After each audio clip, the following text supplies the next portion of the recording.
Hello again, friends and loyal Wolfpack members. Chaos Wolf here, and welcome back to Elite Dangerous 2.1 beta server. Now, we've gone to see Todd the Blaster McQuinn. We've had a look at the new multi-cannons. We've had a look at the new lasers. Now it's time to go and have a look at Elvira Martuuk, I think is how you say that. I'm probably going to get corrected in the comments, so I'm not going to go and worry about it overly. So, what it says here is that she deals in basically customizing frame shift drives and shield generators. And in order to go and get her to craft for us, we need to go and provide her with 3 units of fish. Now, I do suspect that this is just going to be a temporary thing with her. I have a feeling that once this goes live, the units of fish that we have to give them is actually going to change into something else, something a little bit more difficult to procure. But we'll go and see what it is. Perhaps, I have a feeling that maybe it would be cool if this would be a rare good, like maybe some kind of Lavium brandy. That's, they're so hopelessly addicted to the stuff, not even addicted, they just love it so much that they will craft for you if you get them enough. So that'd be cool, that'd be an interesting way of doing it. But anyway, we're pretty much right up above the planet where she is situated. So we're going to go down and have a look at the base and when we're on approach. And it does appear that this engineer base is in a very similar location to Todd the Blaster McQuinn's. It's on the side of an asteroids crater, an asteroid impact site.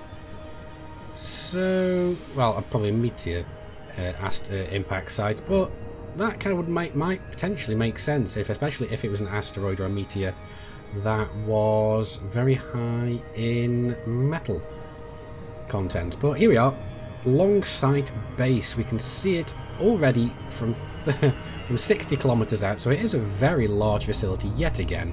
Now we're coming into glide. Let's go and have a look.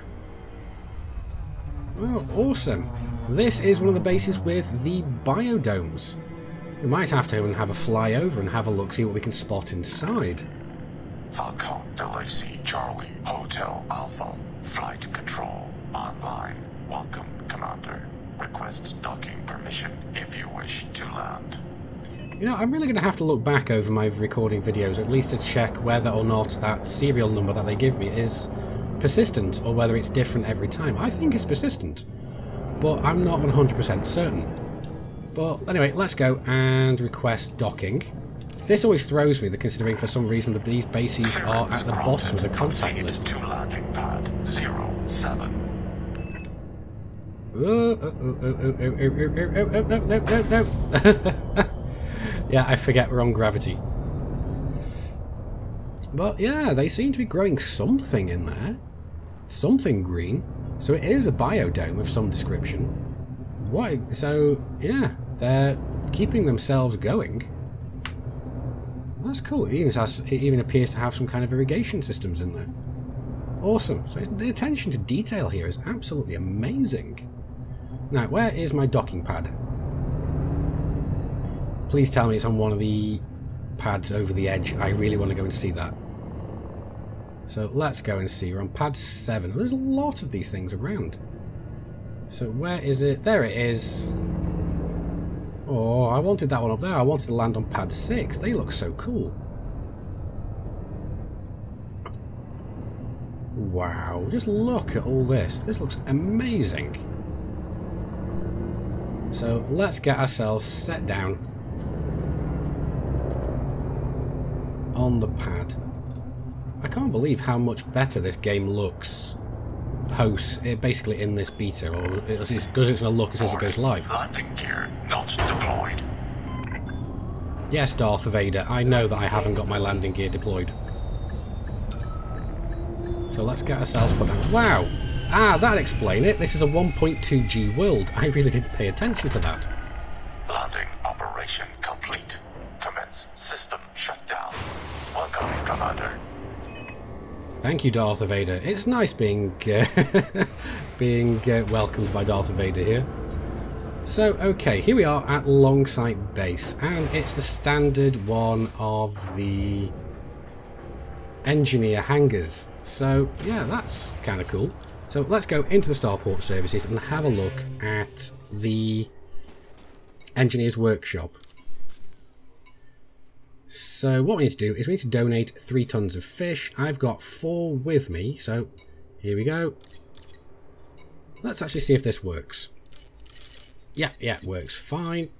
Yeah, I can use my my hat on my HOTAS to actually go and jump this back and forth really quickly. Apparently it's a bit of an issue currently with mouse and keyboard. So there we go. We have now gained access, and apparently we can modify quite a few modules here. We can modify shield cell banks, shield generators, and other. There's 2 others here. What's this other? Thrusters, okay, and what's this one? Frameshift drive. Oh yes, I forget. I think the other just shows up currently because it's not it's still technically a work in progress. So let's go and have a look at this one, and let's go and see what we can get done with the frameshift drive. We can have a faster FSD boot sequence. So I'm assuming this is for when you have your frameshift drive turned off and it needs to reboot back up again. So it's what it seems to say to me, at least anyway. Now to start with, you'll get a 0 to a 15% faster boot time, but you'll also be gaining more thermal load, more power draw, and more integrity. Less integrity even, sorry. And as you can see, these values change dramatically the more you go, the further down, the higher the grade of the modification. So with a grade 5 modification, you can have anything from -40% to -75% on your boot time. So that's amazing if you want to have a combat ship and want to have your frameshift drives turning off when you are when you have your weapons out, just to free up that extra little bit of power. Now this has extremely positive side effects because you have very little as the way of negative side effects. But it's something I don't know if I'm ever really interested in on this one. That's because I don't know. I always like to keep my frameshift drive on group 1 just in case things go wrong, but that's just me. But oh well. The next one is increased frameshift drive range. Now what this does is obviously it's going to add to the mass, it's going to reduce the integrity and increase the power draw. But the optimized mass gives it basically a better optimized mass. So I think that might be a 4% increase to your jump range. But that might not sound like a lot, but this is only with the grade 1.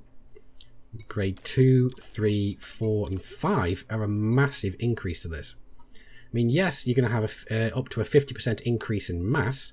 You're going to have a decrease in integrity by up to a quarter more power draw perhaps, but you are going to be getting a 19 to a 25% boost to your optimized mass. So that might be anything up to 25% greater jump range. And that is just... Now, especially if you're an explorer, that's going to be amazing. Not only if you're an explorer, but a trader as well. That would be great. And what I do like is that it doesn't seem to require a longer charge time. So that is great as well. But anyway, let's have a look at what else we can get. We've got shielded frameshift drives. And yeah, that's about it. So shielded frameshift drives, the mass goes up. Oh, wow, by anything up to 31% on the standard. And then the integrity goes up. The thermal load goes down just because you're shielding it so much, but the optimized mass goes down. So we're going the opposite way on this one. So all the way, am I right? Oh, not quite so much, but 50% more mass, integrity of up to 125%. So up to 2.25 times more hit points. Wow, that is insane. The thermal load goes down massively just because you're putting so much shielding around it. Because obviously you're going to need some tungsten for that, because that makes sense. Sorry, going off on a tangent. And the optimized mass goes down. So yeah, that is kind of cool what you can do with the frameshift drive. Let's see what else we can do. Shield generators. Let's have a look at this. Now currently I do have prismatic shields on this ship, because I wanted to see if you could go and modify them. Seems that we can. So let's go up. So what it seems we can do is we can get kinetic resistance up to rank 3. Kinetic resistance, so up to 1.2 to plus 6 kinetic resistance. I don't know exactly what these values mean exactly, but oh well. But it also means that we're going to get the shield's going to generate a lot more heat, so that's not great. Let's have a look. And that the heat only gets worse the further up you go down the grades. The kinetic resistance does go up immensely though. Although I'm not sure how much the kinetic resistance will be, how much use that will be, but oh well. Enhanced low power shields. Let's have a look at this. So that's going to be reducing the power draw,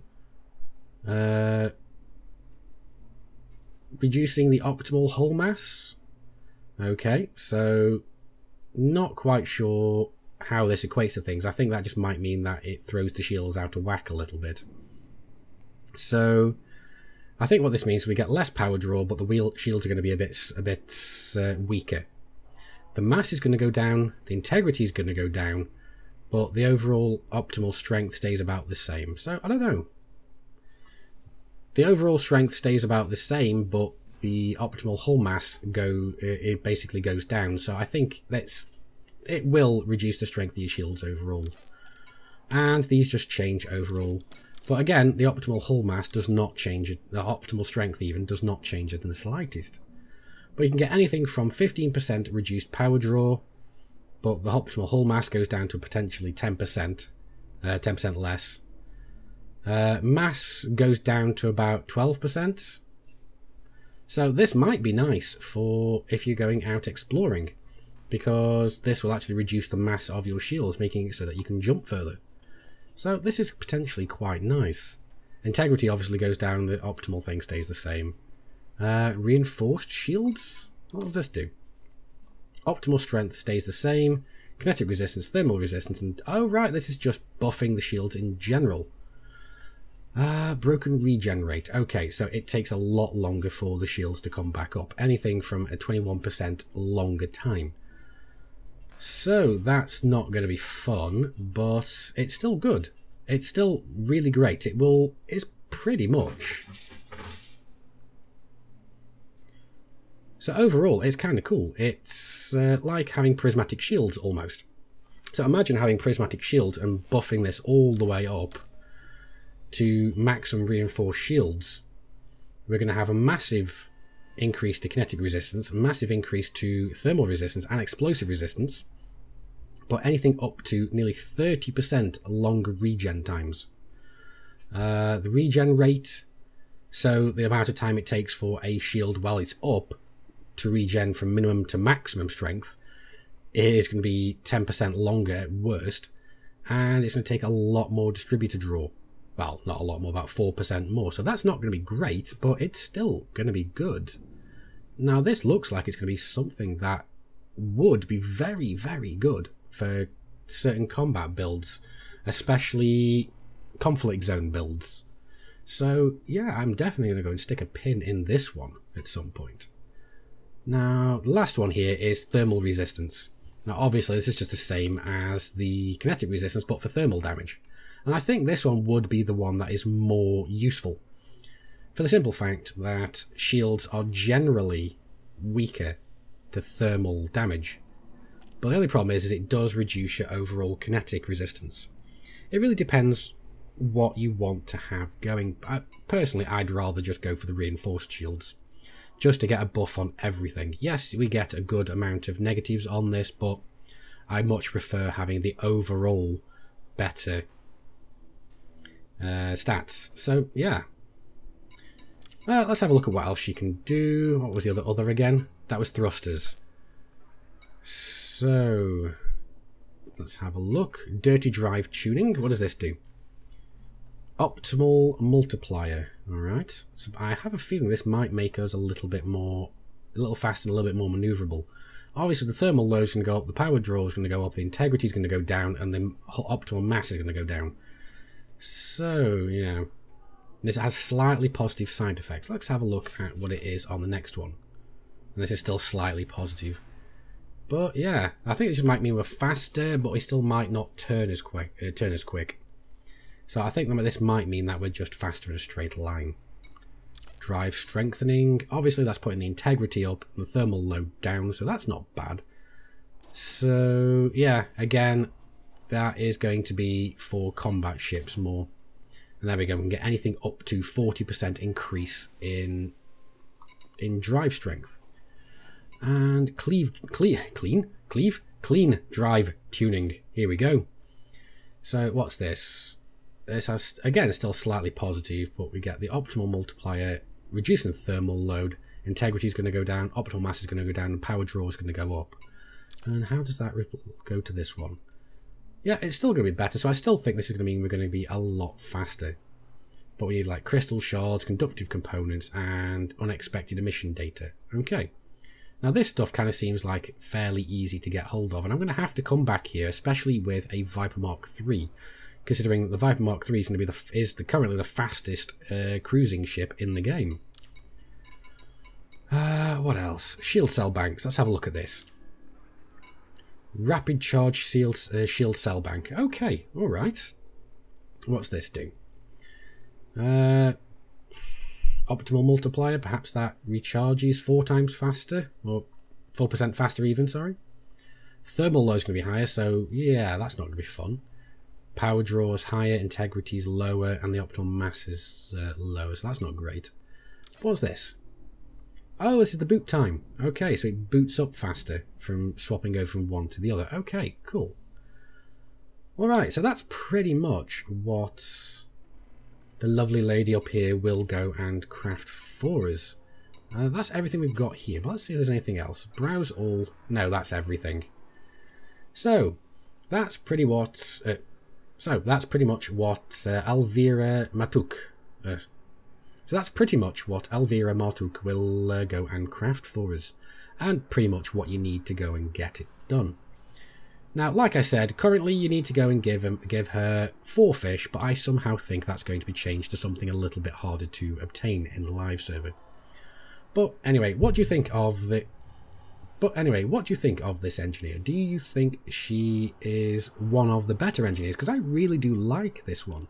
I really want to go and have a go at using some of the crafting recipes that she offers. And I want to go and see how well they work.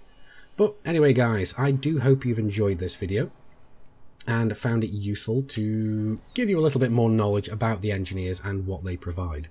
If so, please do hit those like and subscribe buttons, because it really does help my channel out and it is greatly appreciated. And you'll also be getting information and notifications about whenever I'm releasing new beta videos. So hit that subscribe button. Do yourself a favour. But anyway, guys, I've been Commander Chaos Wolf. You guys have been epic. I will see you soon, and until then, Commanders, keep flying and stay shiny.